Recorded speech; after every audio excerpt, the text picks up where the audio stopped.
so proud of you, Martha." Every time Dad said those words, I cringed. Have you ever felt like all you needed was approval from this one important person in your life, and for some freaking reason they just never gave it to you? Yeah, well, same. Hi, my name is Elsa. Martha is my twin, and all my life I've been competing with her for Dad's approval and failing miserably. The first time I remember hearing these awful words was when I was 3 years old. We were sitting at the dining table, and when Mom put our food in front of us, I grabbed a knife and fork and started cutting up my vegetables. I had to admit, I was a pro at it. Oh wow, where'd you learn to eat like that? Look at her. But Dad was too busy admiring Martha, who had her face in her bowl like a dumb little puppy with gravy dribbling down her face. "That's my big girl, eating all by herself. I'm so proud of you, Martha." Wait, what?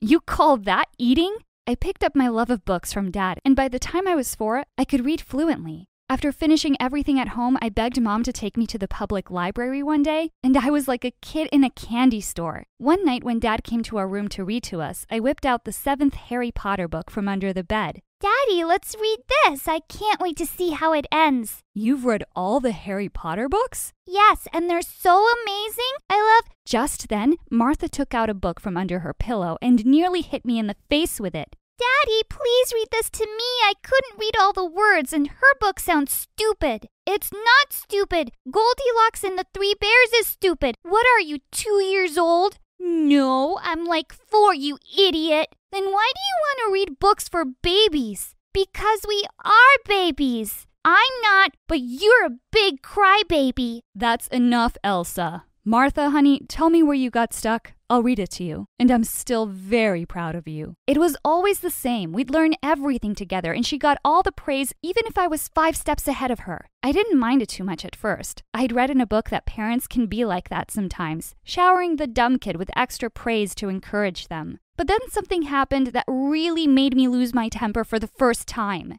Since my vocabulary was really good for a kid my age, Mom entered me in the local spelling bee for gifted youngsters when I was 7. I was the youngest participant, and I won first prize. I couldn't wait to go home and tell Dad. "Look at my trophy, Dad, I won!" Just then I saw Martha's pouty face with fat tears rolling down her cheeks. "I want one too!" Dad immediately snatched it from me and pushed some chocolate bars in my hand instead. "There you go, Martha. Daddy is very proud of his little girl."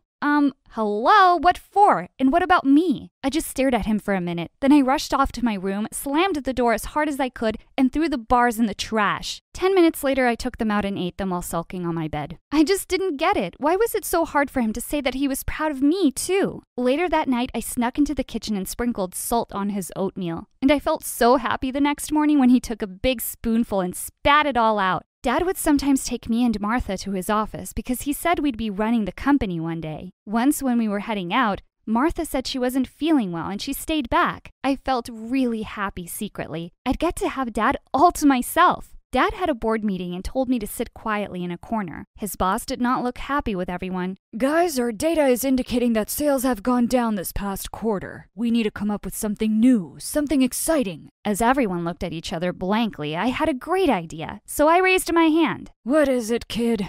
I read in the New York Times that smartwatches for teenagers are going to be the next big tech gadget." Everybody looked at me in surprise, but then a big smile spread on his boss's face. "That's brilliant. We don't have anything for teenagers. Who's this genius kid?" Instead of looking proud, Dad just looked embarrassed. "I'm so sorry. I'll make sure to leave her home next time." I didn't understand why he was looking like he was mad at me when everyone else seemed to think I was a delight. "Are you insane? She's amazing. I would be so proud of her if she was mine." Dad just nodded and glared at me. The second we got home, he rushed straight to Martha's room with the gifts he had for her. "I missed you so much today. It really wasn't fun without you." I felt shattered at hearing those words. Just then, she got out of bed and showed Dad the painting she'd been working on. "Martha, that's so beautiful." It was a painting of SpongeBob and his starfish buddy. I thought it was really ugly, actually. "I'm so proud of you, Martha. I'm really glad you're better." Watching him hold her tight for so long made me want to cry. Mom and Dad thought I had tears of joy because my sister was feeling better, but they were just tears of anger. I wanted to rip her dumb painting into 2. As I grew older, I couldn't help thinking maybe Dad loved Martha more because she was the prettier twin.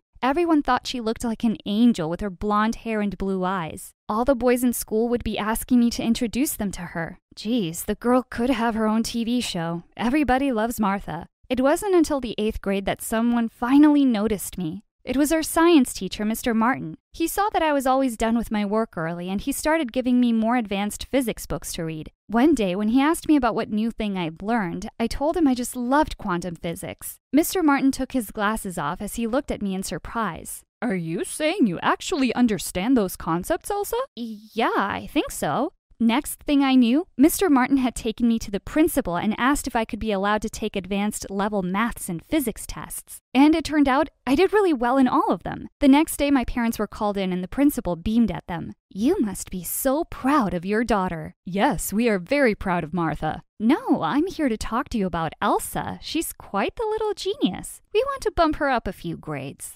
Dad looked confused. But what about Martha? Will she be bumped up too? Sir, Martha is an average student at best. She's fine where she is. Well then, Elsa can't move up either. Imagine how that will make Martha feel. She's a very sensitive child. Thank you for the offer, but Elsa will stay in 8th grade. I couldn't believe my ears. Was he for real? Later that night at the dinner table, I ate my food in silent rage. As usual, Dad was busy asking Martha how her day had been. It was great. Thanks to your help, I got a B in my history assignment. Oh, and I'm starting cheerleading practice tomorrow. That's wonderful, darling. I'm so proud of you. If I heard those words one more time, I was going to explode. I banged my glass down on the table. And what about me, Dad? Aren't you proud that I'll be finishing high school earlier than most of the other kids? Dad, what is she talking about? Dad clenched his jaw. We've had this discussion, Elsa. You're not moving up a few grades. No, actually, I never got the chance to speak. How could you do this to me, Dad? This is for your own good. You should thank me instead of being a total brat. Who do you think you are? How would you feel if your boss stopped you from being more successful? I would actually be so grateful to him because he knows what he's talking about just like me right now. You can't hold me back because of Martha. It's not my fault she's dumb. I don't know why you think you're smart. Trust me, you're just dumb. You only have confidence, not smartness.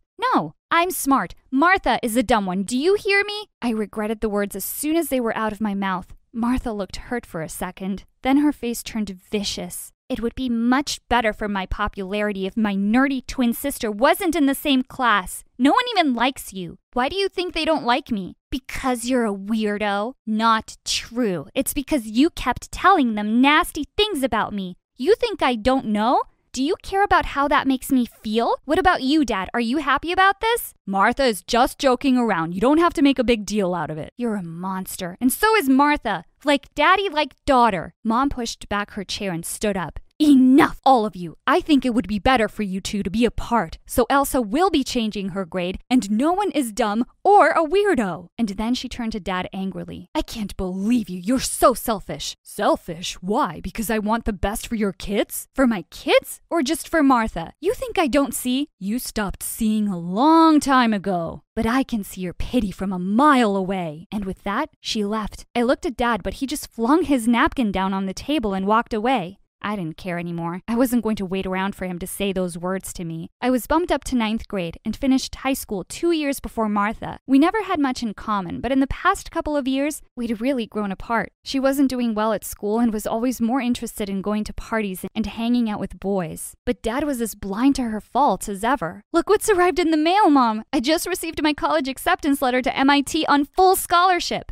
As Mom squealed in delight and hugged me, suddenly Dad walked in and snatched the letter out of my hands. You never told me you're applying to MIT. What will you study there? Quantum physics. That's what I've always loved, but you never asked. He crumpled up the letter into a ball. I own a tech company. How will you manage if you're too busy studying stupid theories in a research lab? I'm not interested in taking over your company, Dad. You should train the daughter you're really proud of to take over, and we both know that's not me. Well then, hear this. I'm not going to be paying a penny for your college. And with that, he stormed out of the room. That fall, I moved away to Boston and got a job at a coffee shop to pay for my expenses. I stopped talking to Dad and Martha altogether. Mom kept in touch with me and sometimes sent me money. In my last year at university, I was clearing the tables at the coffee shop one day when a regular customer, Leonard, walked up to me. He'd been coming every day for 6 months and I had the biggest crush on him. Hey, Elsa, I've probably spent hundreds of dollars on coffee just to see you every day, so how about I cut to the chase? I think you're beautiful and smart and I'd like to ask you out. Wait, he thought I was beautiful? Growing up under Martha's shadow, I'd never really seen seen myself that way. We dated for 2 years, and then we got married. Only Mom attended the wedding from my side. I found out from her that Martha had dropped out of college and run away with some loser boyfriend who had promised to make her a big model one day. Your dad's really heartbroken and has just thrown himself into his work even more. A year later, I gave birth to a beautiful baby girl, Anna. Leonard was so supportive of my career and always told me how proud he was of my achievements. And it was the happiest I'd ever been, until the day I got a phone call from Mom. Honey, you have to come home. Your dad's had a stroke. I flew back home immediately. Seeing Dad looking so weak and sick made my heart hurt. I sat by his side and took his hand. I'm here now, and everything's going to be okay. Dad was no longer fit enough to work,